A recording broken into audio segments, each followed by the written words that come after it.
So my lab is, first of all, my lab is at the Technion, which is the Technology Institute of Israel. And my lab is working with cancer, but also with other indication. We're working with how cannabis affect the immune system. And there is, the cancer is very related to immune system. We call it the microenvironment of the cancer. So it's related also to cancer, but also inflammation and other diseases. And we're working on neurodegenerative disease like epilepsy, Alzheimer, and multiple sclerosis. Regarding cancer, my lab focus on leukemia cancer, which is again related to immune system. It's the cancer of the blood cells, with breast cancer and glioblastoma and colon cancer. These are the four main cancers that my lab is operating around.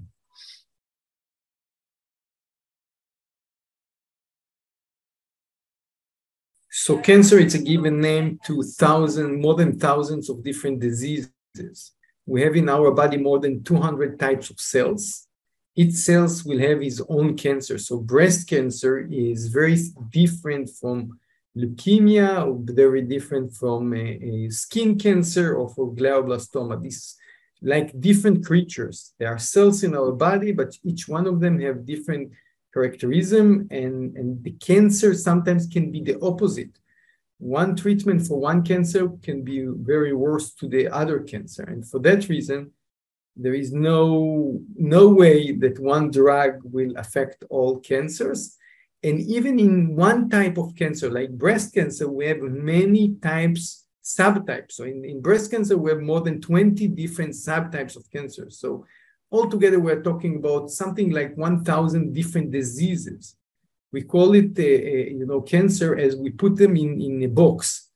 In 1996, there was a publication that called it the 6 hallmarks. Said every time that we will see 1, 2, 3, 4, 5, 6, we will call it cancer. But it's actually very different diseases.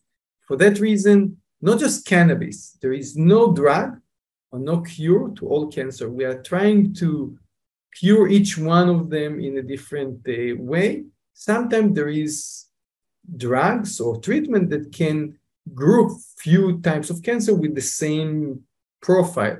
But in general, it's very specific to type of cancer.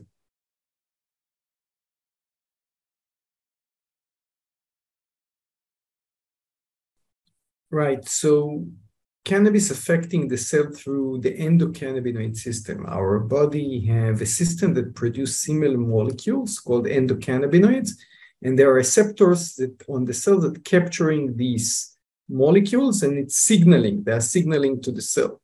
And this is our native. This is what we have in our body. How we are feeling appetite, pain, sleep, glucose metabolism, and so on, being controlled by the endocannabinoid system. The cannabis is operated through these signals. And the question in which cancer these signals are playing a role and how cannabis is affecting them. And as I said in the beginning, it's very specific to the combination of the cannabinoids in the cannabis itself. Cannabis, it's also, it's a given name to hundreds of or thousands of different chemovars, different types of cannabis. In my lab, I have more than 1,000 different cannabis strains that have different combination of these molecules. And now we need to match which combination of molecule can affect which cancer. First of all, as I said, I don't believe it will match all the cancers, but now I'm trying to fit. So for an example, we found from screening around 250 different types of cannabis, one strain that was very efficient to kill the leukemia cells, but not all the leukemia cells, just leukemia cells that harboring a specific mutation called Notch1. Around 50% of the TLL patient, which is type of leukemia, will have this mutation. So in TLL, it's 50% of the cancer cells. Other type of leukemia called CLL is just 20% of the patient. But if you know that the patient is a TLL patient or leukemia patient that harboring Notch1, so we already know which combination of molecule we block the mutation, and by that the cells can survive and die. So if the cells have the mutation, we can kill it. So it's killing just the cancer cells and not normal cells, but just cancer that fit to this profile that have this mutation. So it's kind of very specific. We'll call it personal medicine, okay? It's not really personal. It's not one person and that's it. But it's a group like of people tailor-made thing, that have, yeah. So it's a group of people that have this type of cancer with this type of mutation. And for that, we already know the molecules. We know what receptor, which receptor they are binding, what are the signaling, and why it's killing the cancer. And we are starting clinical trials in humans to show that it's not just in mice, it's also help humans. So I do believe, you know, if 4 years ago, we said that we believe we can find such a things, today we already have in few types of cancers, we know what are the molecules and what exactly they're doing. And we're doing clinical trials in humans to show exactly that it's work efficiently in humans. The plus about that these molecules, these cannabinoids, it's very, very small side effect, or they're not toxic. If we're talking about chemotherapy or even other drugs today that have immunotherapy and other, they have very, very strong and severe side effects that the patients suffer from this treatment, and it's hurt other organs and other cells in the body. In the cannabinoids, they are very, very mild in the effect of other cells. And actually the side effects are so minor, you know, it can increase appetite, but that's the level, right? It's not your hairs and your teeth are falling and you're suffering from pain like in chemotherapy. So that's the advantage and the promise in these molecules, right? So, you know, people are telling me when I'm giving lecture, why to use chemotherapy when we can use plants and things from the nature. They just don't know that the other chemotherapies are also coming from plants and the nature, right? Taxol, which is a major chemotherapy, coming from a plant called Taxus, and another two very strong and very used chemotherapy, vincristine, vinblastine, coming from a plant called Vinca. But these, you know, there are very strong poisons in plant. That it's coming from plant, it doesn't mean that it's good for us, okay? Cannabinoids are very light or very mild, and for that reason, there is no strong effect on other cells, and this is a big promise. And we know already that thousands of people, you know, in Israel, 130,000 patients getting cannabis every month.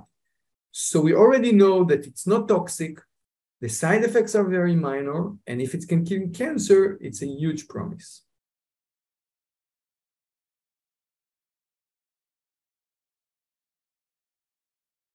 Yeah, so this is a general question about science and not just about cannabinoids, okay? If we are studying Alzheimer, whether all the Alzheimer scientists working together. And the answer is yes, scientists in general, we're getting money to create knowledge and to give it away. We're publishing our data in public sources. And also we usually trying to collaborate during the day, during the road, during the work. So first of all, there are conferences, international conferences that we are sharing data. Sometimes we collaborating together on a daily basis.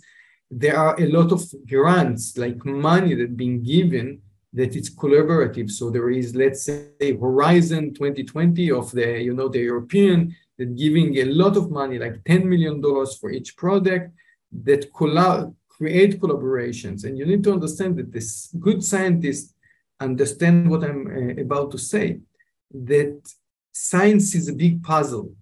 If you are a good scientist, you will put one of these pieces on the board, okay? If you are an amazing scientist, you will put 3 to 4 pieces on the board. You will never have the whole picture by yourself. And in order to get the picture, one scientist put one piece and the other put another piece and another lab will put another piece. And we're publishing and we're building this build on the brick of each other's. And in the end, you get kind of a whole picture. But we must share the data. It's impossible for one scientist to really have a knowledge. And that's the idea of being scientist. You know, Einstein said, and 50, 60 years ago, that somebody that have the privilege to learn and to know have the duty to share and to talk. So I think this is the basic of academia and science. And we all, I believe that we all believe in that and doing that.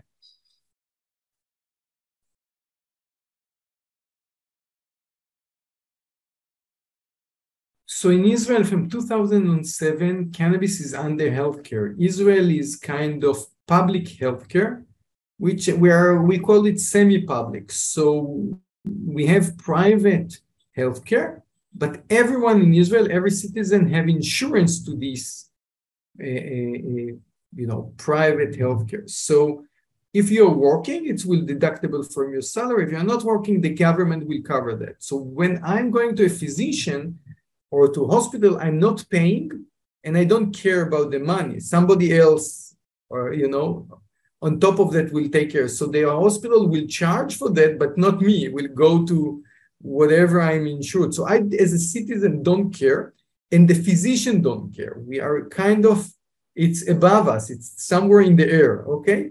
So it's kind of getting benefit from both sides. It's kind of public. There is a reason for them, the hospital, to compete with each other, that the best hospital want everybody to come to him because he's making more money. But for me as a citizen, I don't care about it. I don't see that, okay? I will choose where to go if I think it's better or less.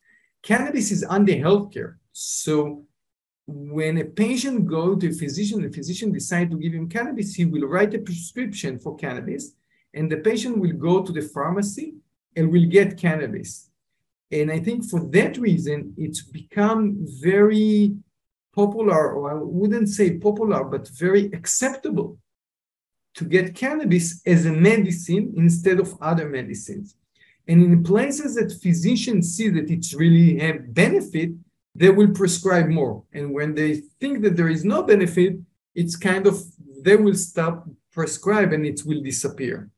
And we see that one good example is the autistic kids that we started to treat them in 2017. And after a few hundred kids, like after even around 100, the success was so good. These kids started to sleep better. They started to have less anxiety, less violent, more communication, and quite fast. Almost all the autistic kids started, I'm talking about very severe autistic kids, started to get cannabis. So it was between just trying to have everybody almost in a year, there was a big jump because the success was very, very high. In other indication, when we didn't see success, you see how it started and going and disappearing. So I think the system is working quite good. Another good benefit of that, because it's under healthcare, it's easy to collect the data. Now, every patient that coming to a doctor, the doctor is typing, and we know what is getting and what is the outcome. It's not just going to a dispensary like in Canada or in United States. It's get something. You don't know exactly what you're getting.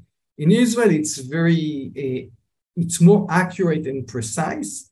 Not perfect. Still, there is a lot to learn. We don't know much yet. It's extremely complicated because it's a lot of indication. Part of the patient getting it for pain, part of them for post-trauma, part of them for inflammation, bowel disease like chronic colitis, part of them are autistic. So it's very, very different population.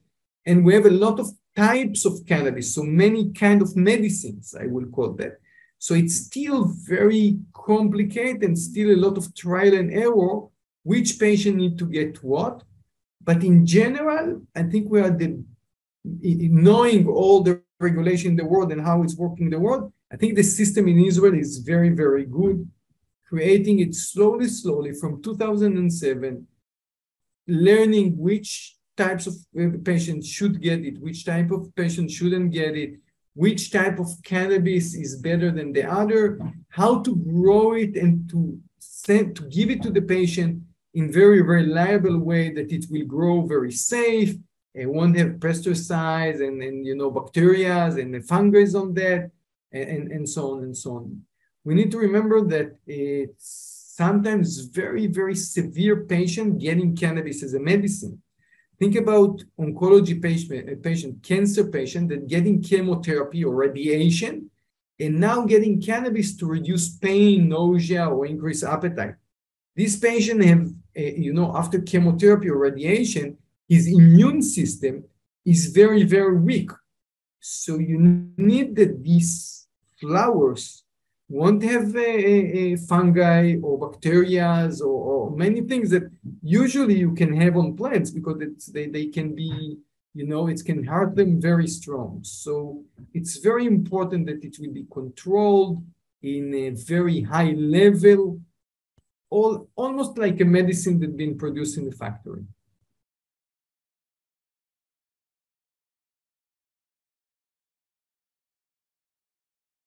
First of all, I will distinguish totally between recreational use to medical use, okay?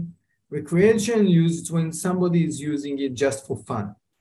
And this is a different story. It's a social question, which I'm not dealing with.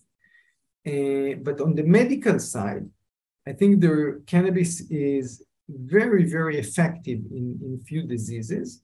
And it's very important that we will know how to treat the patient. And we want, combine these two as one, there are places that did a legalization of cannabis, like Canada or United States, that everybody can use it recreationally everywhere. You can smoke cannabis and that. But this a little bit interfere with the medical side, because if you're doing something just for fun, it doesn't look like a medicine, right? And also the quality of the material can be totally different and everything different. We need to remember that in the end, we need to help this patient and we need to separate them. I don't care that this is also fun. I care now if a child with epilepsy, 30 seizures a day that have no other treatment, if I can give him cannabis and it's helping, this is my duty as a community, right? As a country. And we need to take care of these kids. I don't care that if it's legal or not, this kid should get his medicine in the best way and doesn't need to pay for that $4,000. He need to get it from the government and it should be controlled and so on and so on. And I will go, if I was in the government or if your government would ask me, I will say, first of all, starting with medicinal cannabis. First of all, I don't care about the recreational, this is social questions. As a medicine, we prescribe medicine which are drugs like morphine or other drugs. We prescribe antibiotic, we prescribe many things that are dangerous, but we control it. So I don't care if this cannabis can also, you can feel high or not. If it can cure a patient or can help him with his life, it's our duty to help life, okay? And this is the duty of the government. Start with your duty. After that, think about other things economically, how much money the country can do, if it's good for tourism. This is a totally different story. First of all, as a government, it's your duty to take care of your citizens and your patient. Start with that. So this was my first advice, okay? After that, it's coming from things that getting out of my hand. I can convince today every physician and every government authority, and I'm teaching physicians in Israel to treat with cannabis. I can explain every physician why this is a medicine, how it works, on which part of the body, which cells. I can connect the herbal medicine with the modern medicine with the explanation on the way that every physician will understand why it's real, why it's not just a hype or just, somebody saying something in the corridor. This is real. And having this ability to explain, I think in Israel was extremely, extremely important. For years, I'm going in the hospital and giving lectures. I had this week one lecture, I have in the next week another two. I'm going in different departments, different hospital, and giving lectures to the physician. And it's always starting with, hey, yeah, it's cannabis, and ending with, oh, this is amazing. Teach us how to use it. And I think this is extremely important. The education of the physician, it's a big start.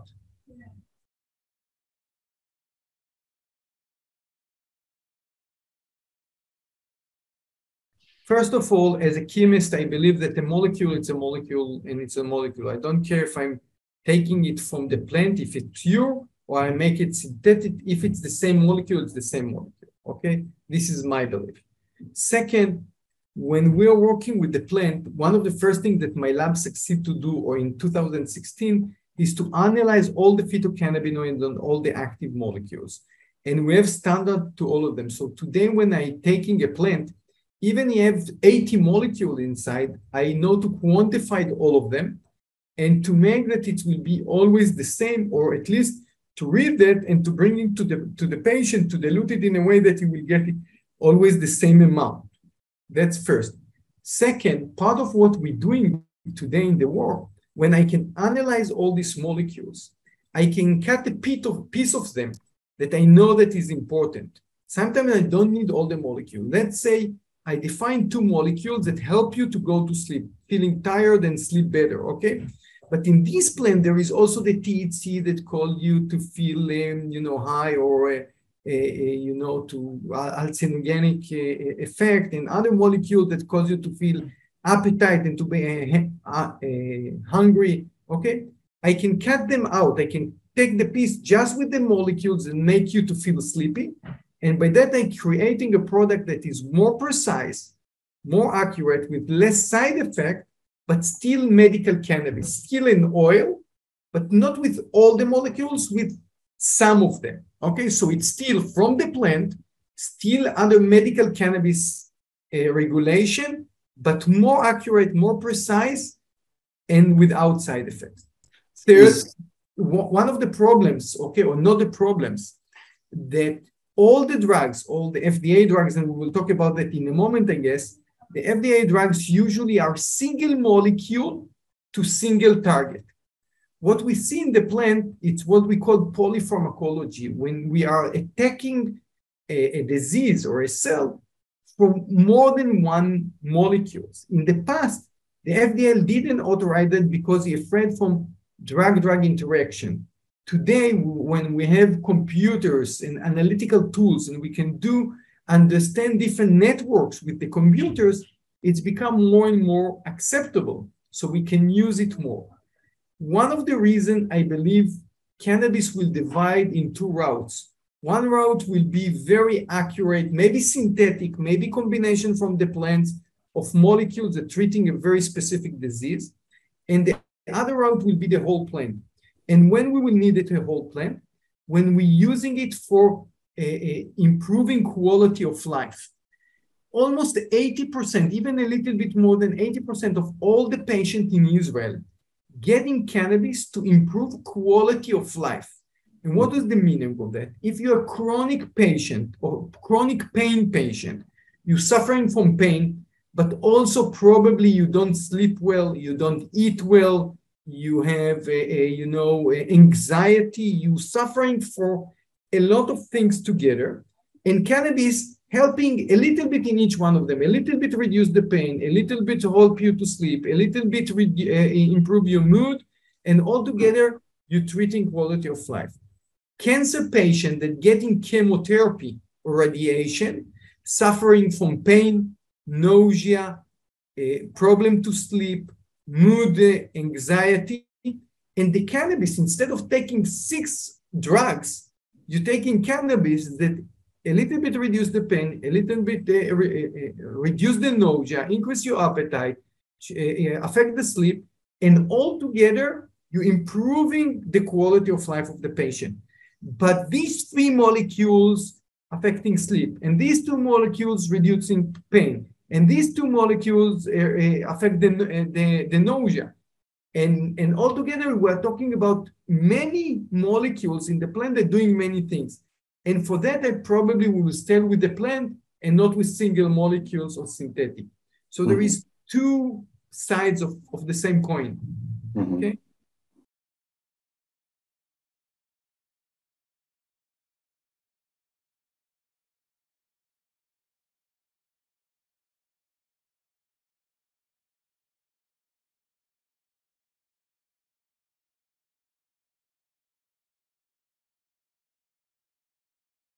So you know, there is a drug called Meiri that is a pure THC, and it's a drug for many years.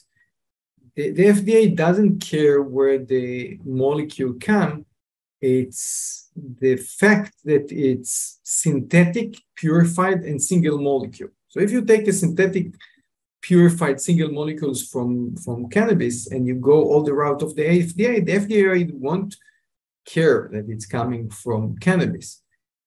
The breakthrough was that actually GW as a company succeed to cross with the Sativax, which was 50% THC, 50% CBD from plants. So they combined two plants to have a ratio of 1-to-1 THC and CBD, and this succeeded to cross the FDA. And this was a breakthrough in two ways. One, it's plant derivative cannabinoid. It was two molecules together, and they succeed to cross it for FDA to prove the FDA they can always bring the ratio of the THC and CBD to 1-to-1, and these are two plants that they can grow always the same way, and they are very safe.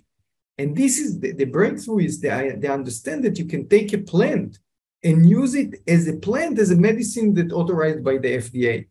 So it's not just that it's cannabis, it's way more than that. It's open a concept of herbal medicine through the FDA or how to do that.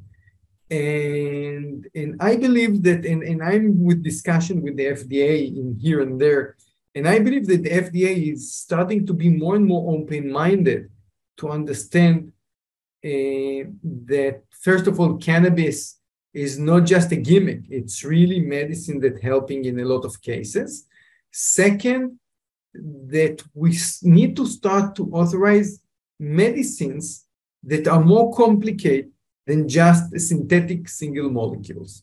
There are many diseases, like neurodegenerative diseases like Alzheimer or ALS, cancers or other diseases that we are hitting our head to the wall for 15 years, 50 years to try to solve them, and don't even start to scratch, something. And it's probably will come with more complicated treatments and more complicated drugs.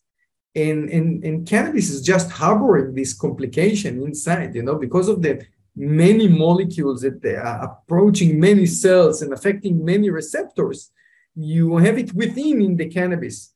But I believe it's opening a door and a window to many herbal medicine, many plant medicines that will stay on the side for many years, like archinicea, ginkgo, types of mushrooms, because they were too complicated for the regulation to understand them, and they put them aside. And I think cannabis, more than the plant itself, it's opened a door to more complicated plant medicine. And I think this is the next 20 years, we'll see that more and more. Cannabis is already there. It's already opened the door. It's already, country like Israel, cannabis is a medicine. It's not a question. It's already, the regular thing. It's already the average person. So I think the next generation will be more plants, more complicated. There are still places in the world that are a little bit behind. In this morning, I gave a talk in Thailand. In Thailand, they're just starting to open. And, they are very proud that 3,000 patients are already getting that. And I'm thinking about the size of Thailand and the size of Israel. We have 130,000 patients getting the 3,000. So there is a lot to go ahead. Panama authorized cannabis, just like medical cannabis, like last week. So it's just starting to get the rhythm. But in the bottom line, I think the bottom line, what's important and what's really important, it's our duty to help patient to live or people, humans, to live better. And it's not a joke. It's not just economic. It's not how much we can sell or import or export. It's people that suffer every day, and we can help them. And this is extremely, extremely important, to do everything that we can, not to close our eyes, not to be afraid, to do everything we can help them. And sometimes we need to be aware that we're doing something wrong, and to go back and to go forward until we will find the way that people will have better life. And cannabis is part of that, and playing a big part, because it's helping a lot of people.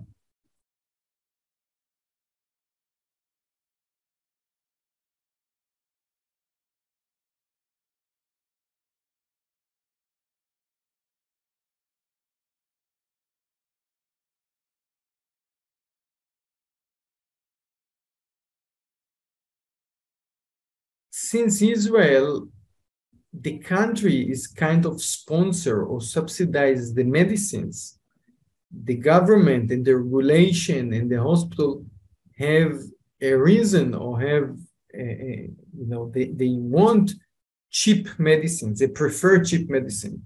And this is one of the reasons why the regulator and the government here in Israel kind of pushing or helping the research. Because if cannabis can replace a medicine that costs a lot of money, there is interest to the government and the healthcare here to do that. And 5 years ago, I got sponsored by a company from the state. It's kind of a pharma company. But this guy that opened this company, he was a very rich person. He did few exits before that. And he opened a pharma company that the idea was to produce very cheap medicines for Africa and for other countries that can't pay.